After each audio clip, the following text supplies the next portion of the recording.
viewers, welcome to this part of this wonderful program, Health Education. And today we are looking at part 3 of food and nutrition. What do we have today? Today we have carrot rice loaf. Carrot rice loaf. Have you ever tasted that? I am your host, Evans Landani, handing you over to the expert himself, Mr. Owen Zimba, the lecturer at Riverside Farm Institute, who's going to take us through today's recipe so that you can be able to learn one or two things, then you can be able to make and enjoy.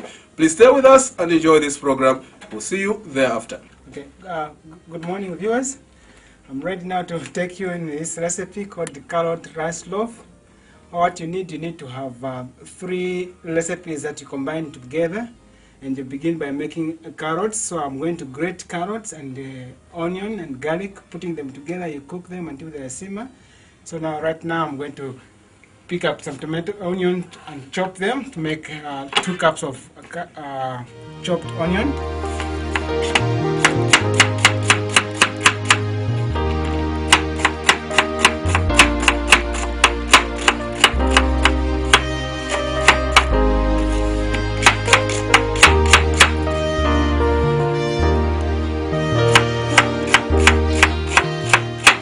You can grate the onion if you want them to have smaller pieces, but I just like the chunks, that's why I just chop them rather than grating them.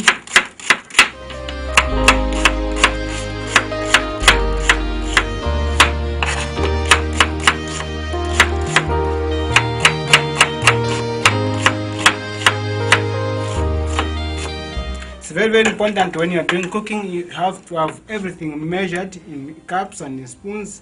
So I'm going to measure now the onion that I've chopped to make 2.5 cups of onion. And I'm putting them in the into that I'm going to add 1 tablespoon of cooking oil. Very, very important to measure your oil. It's not really selfish or to be poor, but oil really shouldn't be taken the way it is. But it's sad that we Zambians, we just fry our onion and everything in cooking oil. That is not really good. And once the onion that have been cooked there, I'm going to grate carrots. Same amount like what you have added to onion. So I'll measure like 2.5 cups.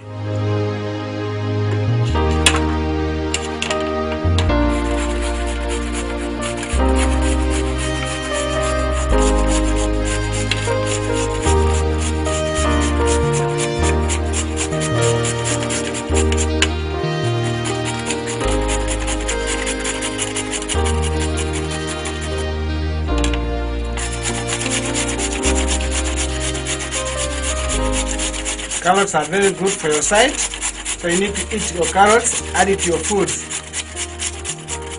This carrot is not really made to be cooked in foods or different other food, but you can also eat them raw the way they are.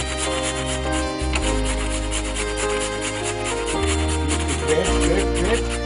And please, as you are cooking, you have to enjoy yourself.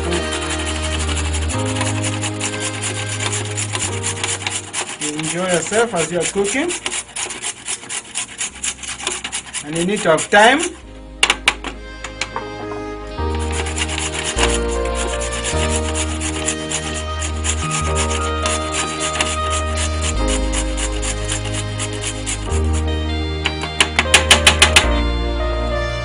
Okay, let me measure.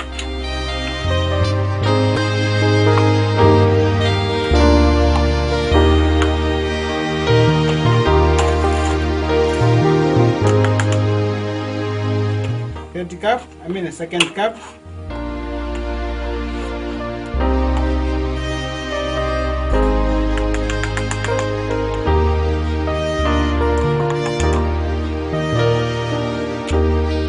Let me add the 1/2 cup of it to make it 2.5.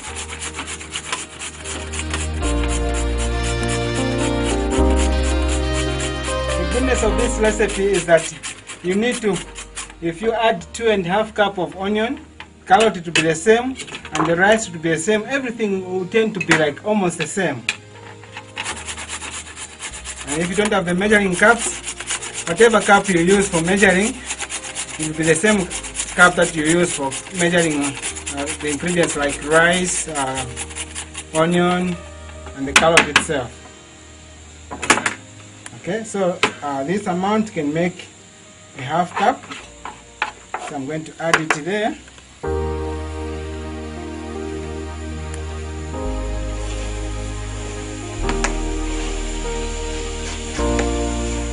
I'm going to add 4 cloves of garlic. Garlic is very, very good.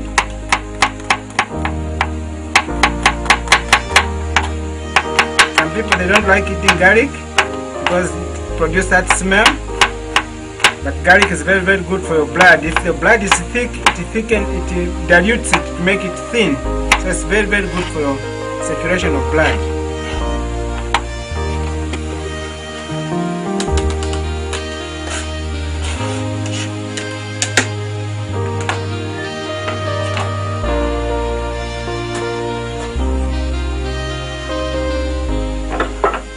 Okay, and I'm going to add water. I'm not really frying the carrots, the onion, but I'm just cooking them. So I'm adding that amount of water.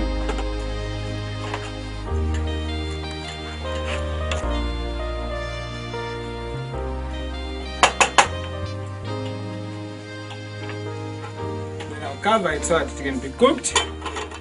I'm going to attend to another recipe which will be like 3 together and make a carrot rice loaf.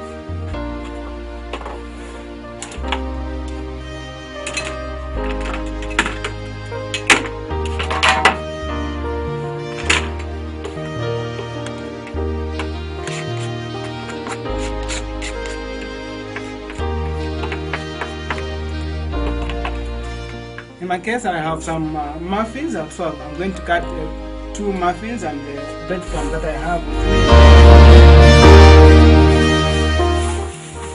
You can use any bread if you have bread.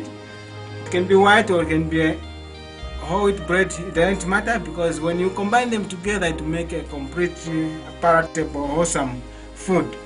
So I have some muffins. I'm going to cut them to smaller pieces. You can use breadcrumbs if you have breadcrumbs, but I just prefer to have your fresh bread added to it.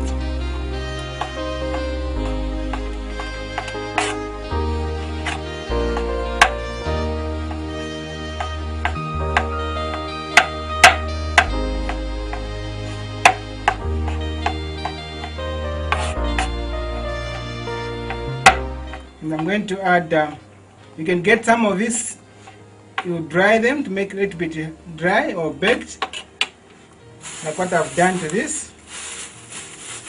I've just baked just the same, but I've just baked them to make it a little bit dry, so that when you mix together with rice, it feels like, hey, you have your teeth, you are chewing something. It's very, very good. And as I was baking, I grated even turmeric, which some people call it curry, but it's not really curry, but it's turmeric.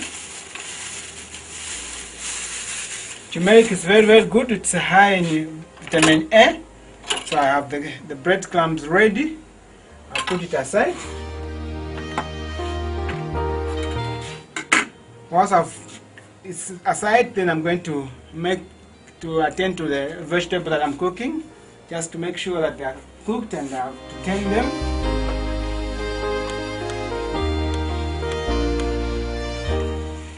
Some people are asking me to say, why are you using like 1 tablespoon cooking oil when you're cooking? It has been always my answer to tell them to say that oil is not really food. Because when you look at what food is, you should go by the definition of what food is. If you look at the dictionary, it says food is any substance that the body can digest, and at the end of it, it gives the body heat, it builds the cells, it repairs the damaged cells without causing any injury. That is the definition of food. And so when you look at the oil, when somebody eats food which is coated with oil, the oil won't be digested in your mouth. It will bypass your mouth, and it won't be digested in your stomach. It will bypass the stomach, and it goes to the big intestine, and from there it will be attributed to all parts of the body. And that is not really digestion. And so oil should be eaten in a whole nut the way it is. For example, if it's a groundnut, eat the whole groundnuts. That's what I can encourage you. Some people have gone to the extent to say, what kind of oil can you use? Others have come up to say, you use olive oil. Olive oil also is oil. It has also gone through the process. Better you eat the olive together with the oil, the whole fruit itself together with oil, and it becomes easy for digestion. And that's why I'm using 1 tablespoon of cooking oil. If anything, you can do away with it.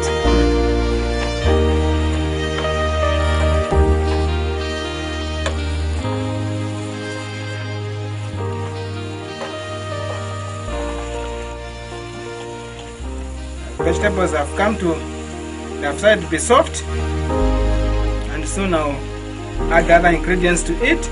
Let me just give it some time, but I'm going to add some seasoning to it. I'll begin by adding parsley. I'll add a teaspoon of parsley.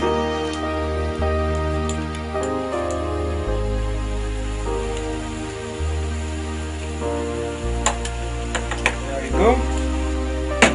And please, when you cook the food, make sure that your food should have less salt, and that also should avoid putting salt cellars on the tables, because when you serve your foods and you add salt cellars beside them, the digestion becomes hard. Because you see, if you want to experiment this, you bring the water to the boiling point and you throw salt there, and you see what water will react.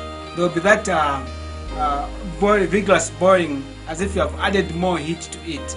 So in your stomach, always the temperature is hot, and so when you eat the food which is not, eat the salt which is not cooked, once it goes into the stomach, it reacts and it produces those kind of thing, and it will give you gases in your stomach. And that's why many people, they complain about stomach ache, gas, and so forth. It's because of the salt that they add to food which is not cooked. So therefore, I would encourage people not to serve foods with the salt beside that food. You'd rather cook your foods together with salt there.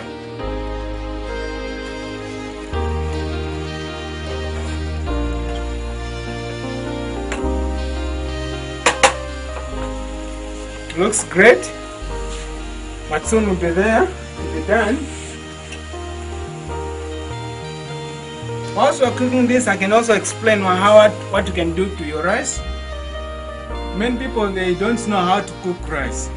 Normally what they do, they just wash the rice and they boil the oil and they add rice to the oil and let it cook a little bit, and then thereafter they add water. And if they have cooked and they have seen that the rice is not cooked, they continue taking the salt, the rice, and tasting it. And then if they found it's hard, and they continue adding water. And that kind of rice is not really proper cooked.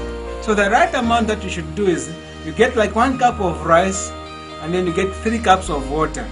And you bring the water to the boiling point, and then you wash or clean your rice, and then you throw it to the boiling water, and you let it be cooked.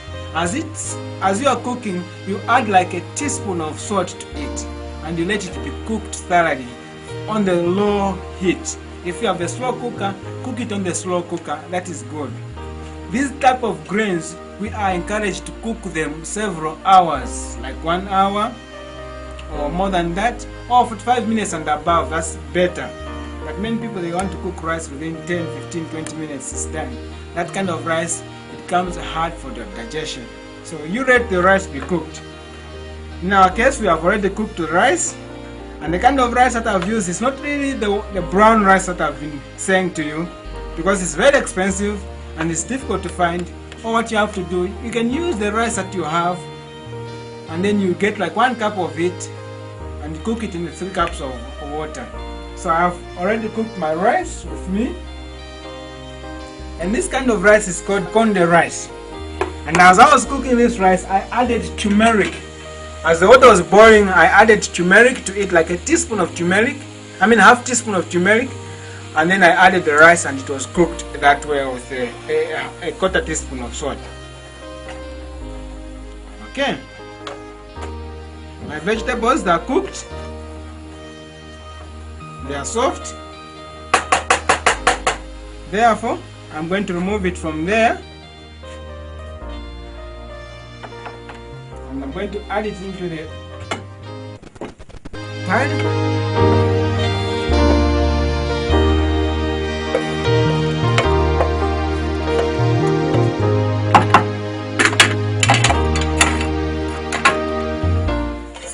Use the spatula to remove all the vegetables because I will need it here.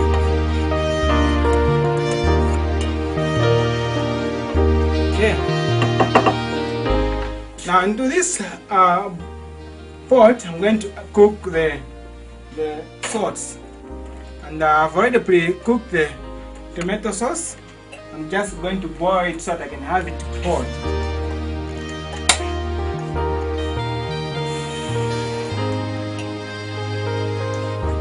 In the first presentation, I showed you how to make this sauce, and so you don't need to